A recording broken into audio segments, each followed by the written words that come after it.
मुकुट भेंट कर हमारे बहन जी का स्वागत और अभिनंदन करेंगे।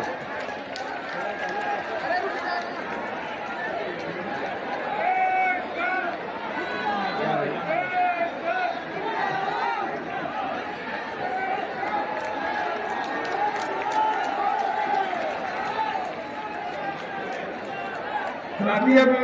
ग्वालियर के प्रशासनिक कल्याण थाना जी भी हमारे बहन जी को मुकुट पहनकर स्वागत अभिनंदन करेंगे।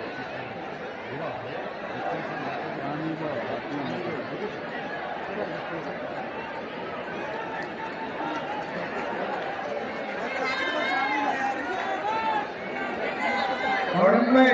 आदरणीय बहन जी से विनम्र आग्रह करता हूं कि आप अपने ख्याल रखें। आदरणीय बहन जी, चुनावी जनसभा में, चुनावी महारैली में आए हुए पार्टी के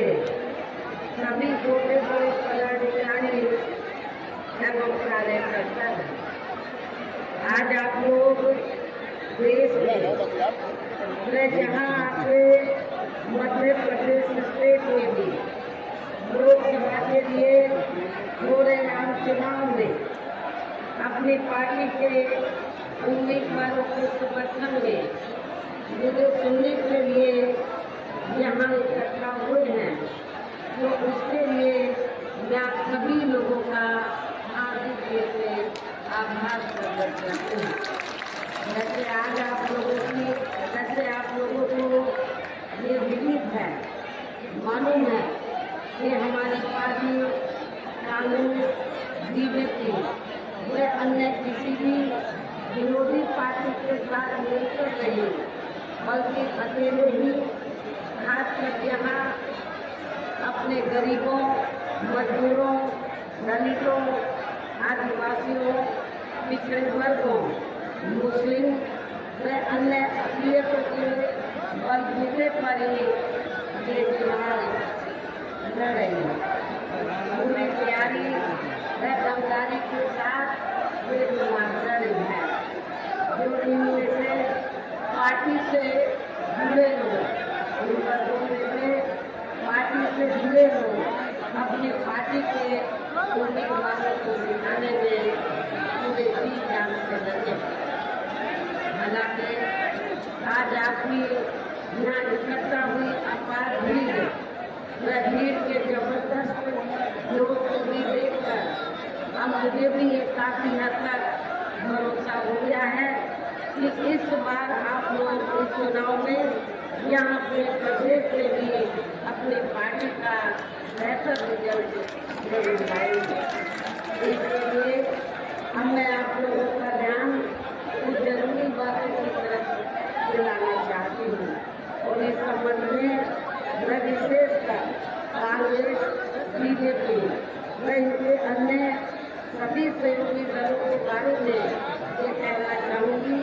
कि आज़ादी के बाद उन्होंने केंद्र व देश के इनकी गलत नीतियों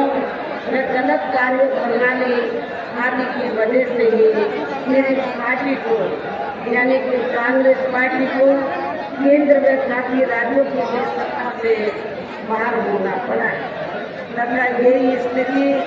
इनकी सहयोगी पार्टियों की भी बन गई है। जिस कारण ही ये बीएसपी को बनाने के लिए और अब पिछले काफी वर्षों से बीजेपी एवं इनके सहयोगी दल केंद्र व अधिकांश राज्यों की भी सत्ता में काबिज हो गए हैं। साथ ही इनकी भी ज्यादातर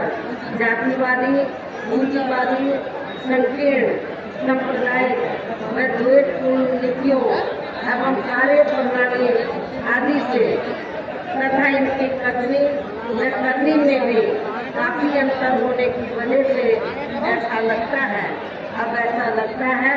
कि इस बार ये पार्टी भी, भारतीय जनता पार्टी भी केंद्र की सत्ता में आसानी से वापस आने वाली नहीं। बशर्ते यदि ये चुनाव इस बार फ्री एंड फेयर होता है तथा आम चर्चा के मुताबिक वोटिंग मशीनों में भी कोई गड़बड़ी आदि नहीं की जाती है। और वैसे भी इस बार चुनाव में इनकी कोई भी पुरानी एवं नई चल रही नाटकबाजी, जुमलेबाजी व गारंटी आदि सामने आने वाली नहीं है। परिवार आदि बनाने में तथा उन्हें हर स्तर पर छूट देने व बचाने आदि में ही लगी रही है, जिनके अधिकांश आर्थिक सहयोग से ही ये पार्टी व अन्य पार्टियां भी अपना संगठन चलाती हैं तथा चुनाव आदि भी लड़ाती हैं, जिसका काफी कुछ खुलासा कौन की आई रिपोर्ट से भी हो जाता है। इसके साथ ही अब ऐसा लगता है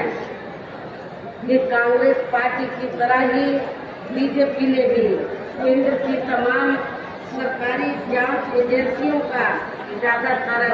राजनीतिकरण ही कर दिया है। इसके अलावा देश के किसान वर्ग भी वर्तमान बीजेपी सरकार ने इनके हितों का भी हर स्तर पर विशेष ध्यान रखा है। किसानों को उनके फसल का उचित दाम दिया, खेती करने के समय से सस्ते साधन की सरकार ने उपलब्ध कराए। इतना ही नहीं बल्कि केंद्र में घूमती रही कांग्रेसी सरकार की तरह ही वर्तमान भाजपा सरकार ने भी इनकी जातिवादी, हीन संप्रदाय एवं पूंजीवादी सोच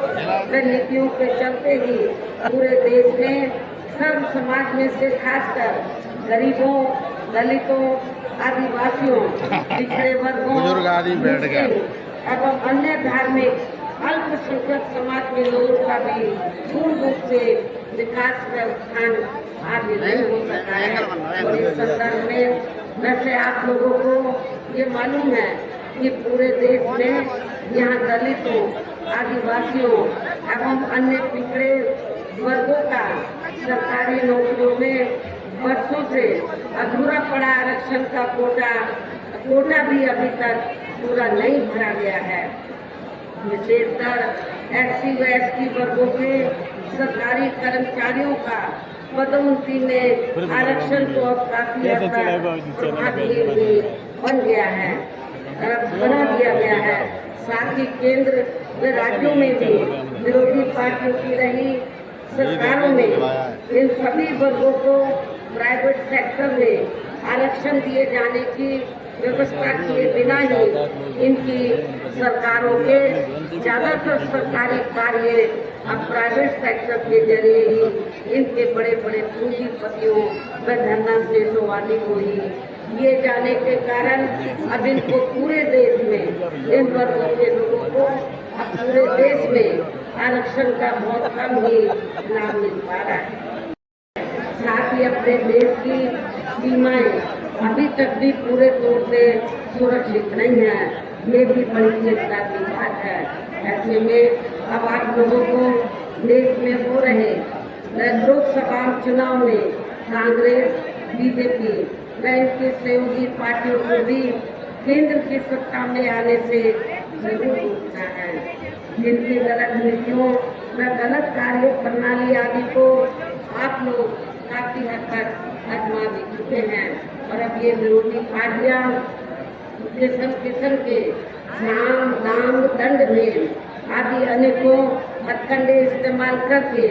केंद्र की सत्ता में आने की पूरी कोशिश में लगे हैं,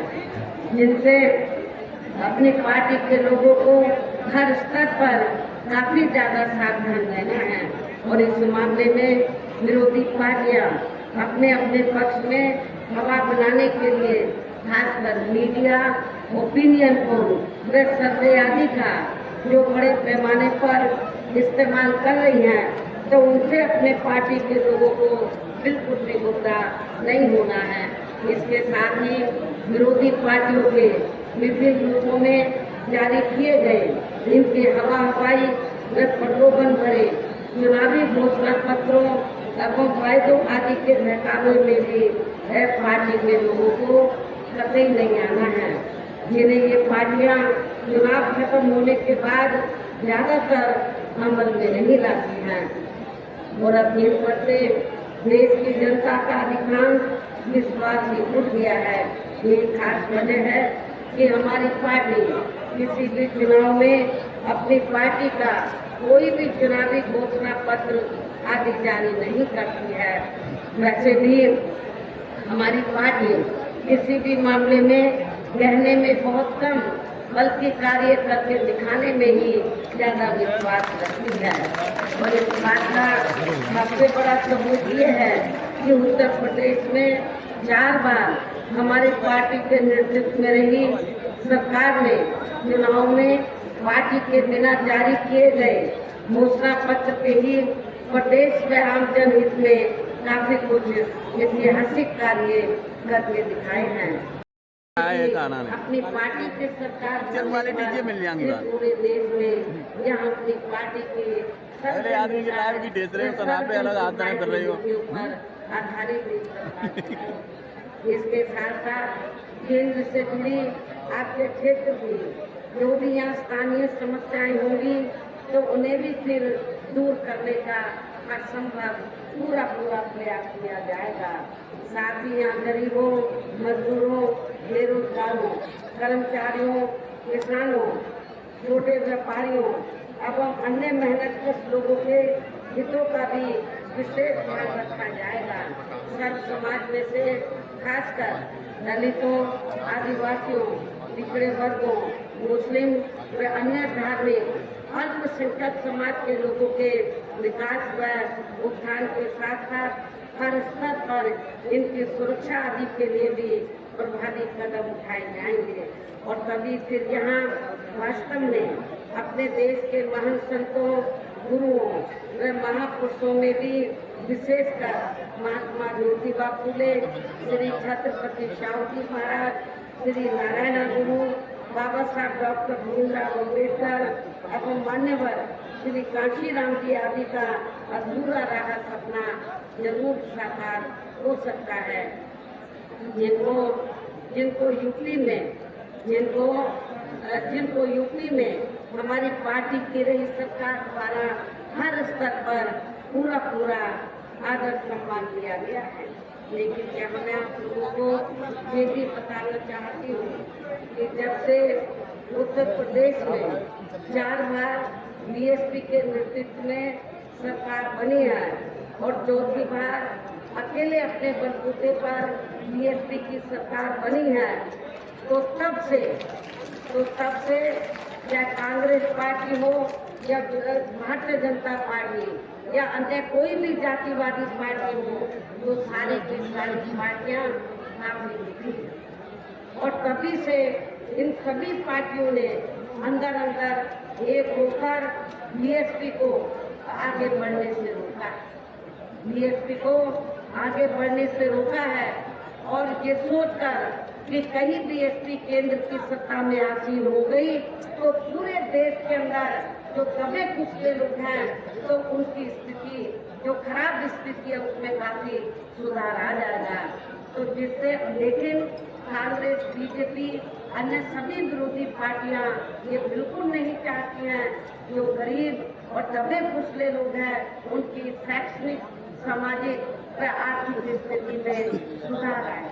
ये बिल्कुल नहीं चाहती हैं। इसलिए बीएसपी को कमजोर करने के लिए इन सारी विरोधी अपने जी जान से लगे। और अब अंत में मेरा यही कहना है कि आप लोगों को वोट पड़ने वाले दिन यहाँ अपनी पार्टी के सभी लोकसभा उम्मीदवारों को पार्टी का जो चुनाव चिन्ह आती है, चुनाव चिन्ह के सामने वाले बटन को दबाकर आप लोगों को बहुजन समाज पार्टी के जरूर कामयाब बनाना है। इनको भारी वोटों के अंदर से जिताकर इनको पार्लियामेंट में जरूर भेजना है। इस खास अपील के साथ ही हम अपनी बात यही समाप्त करती हूँ। जय भीम, जय भारत।